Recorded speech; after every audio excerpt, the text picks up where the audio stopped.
dasarnya nih orang ketemu aja jarang, akhirnya jadi orang yang tadinya mau ngasih, ngapain gue kasih, padahal tuh orang udah mau mati kelaparan. Something yang harus dihapusin sih Kak. Dan Bener. ini alhamdulillah kita kedatangan Kak Ana nih, jadi saya sendiri kebuka mata. Kejadian tuh gimana Kak? Jadi itu saya anggap itu isu yang menyesatkan, kenyataannya nggak bener. Coba aja kita mikir secara nalar ya, logika kan nggak mungkin dong orang yang kayak gitu. Ini bener-bener tidurnya tuh di sembarang tempat. Tidur di emperan toko, tidur di taman, tidur di bangunan yang nggak kepakai, yang terbengkalai, kayak gitu loh. Malahan mereka banyak tidur di gerobaknya sendiri gitu. Jadi tidur di gerobak dengan keadaan kalau hujan, kebayang dong kalau hujan mereka harus mendirikan tenda, kadang-kadang pakai tempat tidur bekas atau lemari bekas. Tidur situ aja udah berarti. Tidur situ aja, yuk jalan-jalan ke Tebet. Sampai sekarang mereka masih ada. Jadi emang struggling is real gitu ya? Iya, betul. Nah dari jadi yang Kak Ana bikin itu karya, apa sih maknanya akhirnya dari perjalanan itu setelah Kak Ana ngambil dan melukis ini, apa yang bisa diambil hikmahnya dari situ Kak? Iya, jadi menurut saya dengan karya lukis, hanya dengan karya lukis lah sejarah membuktikan bagaimana karya lukis di negara yang sudah maju, kita sebut aja di London itu ada William Hogarth ya, yang hidup tahun 1700-an. Bagaimana dia sangat simpati dengan keadaan masyarakat sekitarnya. Dan William Hogarth banyak menulis tentang kemiskinan, tentang pelacuran, tentang perampokan. Itu sangat menginspirasi masyarakat pada waktu itu untuk membantu gitu. Dengan melihat karya lukis. Begitu juga seorang pelopor sosialis di Rusia, Nicholas Kaditskin itu tahun 1900, itu juga sangat fokus tentang kemiskinan. Beliau banyak melukis tentang pekerja tambang saat itu. Bagaimana hasil karyanya bisa mendorong konglomerat di sana untuk menyumbang gitu.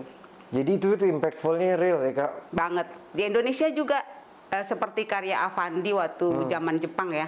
Avandi itu melukis pengemis, terus Hendra Gunawan makan keong, dan Tatang Ganar tentang kehidupan masyarakat kelas bawah. Untuk membuat orang-orang yang punya kemampuan bisa aware bahwa this one is have to be kita bantu bareng-bareng. Iya. Saya pikir cuman karya lukis lah yang bisa menggugah dibandingkan media yang lain. Kenapa? Kalau apa bedanya karya lukis nih? Ya karena karya lukis seperti yang saya sudah rasakan dengan melihat melukis karya orang lain.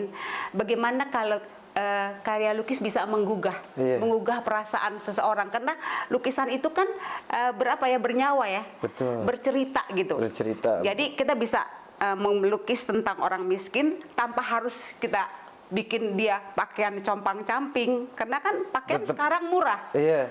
Pakaian murah sekarang, jadi nggak ada kita ketemu orang miskin pakai compang-camping, nggak ada. Jadi walaupun mereka pakaiannya masih proper, cuman struggling in life-nya itu masih sebenarnya kalau kita tahu parah banget berarti Kak ya? Iya, kan saya bilang dari cara hidupnya, cara tidurnya, kebersihannya gimana tuh pada mandi. Maka itu saya berharap pemerintah, khususnya pemerintah DKI ini ya, akan tersentuh. Saya kan ingin karya ini kan dipamerkan, karena karya ini belum dipamerkan dengan adanya pandemi. Dipublikasikan. Semoga orang tahu, orang Tebet dan di luar Tebet, dan pemerintah tahu. Saya ingin solusinya ke depannya, saya sih berharap pemerintah membuat rumah murah gitu loh untuk mereka, dengan ada kamar mandi, tempat tidur yang layak, terus diarahkan misalnya. Ini kan mereka kan membantu pemerintah, karena kan mereka mengambil sampah, membersihkan dan memisah-misahkan antara kemasan, antara logam, antara kardus, recycle sebenarnya. Oh berarti ya sebenarnya di mereka tuh kerjanya mulia banget Kak kalau dibilang, dan kita butuh. Kalau mereka bisa dapat di provide dengan kualitas living life yang lebih better, harusnya sebenarnya win-win solution berarti Kak. Bener banget. Maka itu saya pikir kalau misalnya pemerintah bisa turun tangan, mereka dididik, diedukasi, dipakein seragam, dipakein gerobak yang rapi, ya kan? Dengan makan yang bergizi. Kita kan ngelihatnya juga akan sebagai anak bangsa nih, nggak bakal berular air mata gitu. Saya juga pikir satu nih, Bill.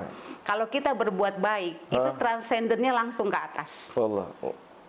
Jadi, iya. Jadi kita harus empati dengan itu saudara kita, itu bukan orang lain, itu ada di depan mata kita gitu. Dan pasti dibalikinnya sih 10 kali lipat kalau kayak gitu pastinya Kak. Amin.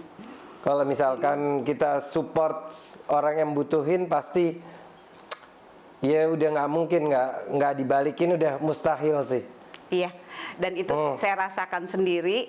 Saya kan ada kekhawatiran gitu loh, kekhawatiran, wah ini pandemi hampir 2 tahun ya, mereka pasti ada yang meninggal, ada yang sakit, nggak ada, sehat semua.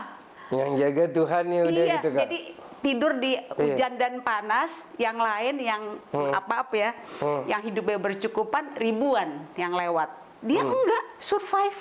Itu satu yang harus dilurusin, karena itu ideologi bahwa kayak mereka tuh kesini cuman datang buat nyari fulus, padahal udah tajir di kampungnya.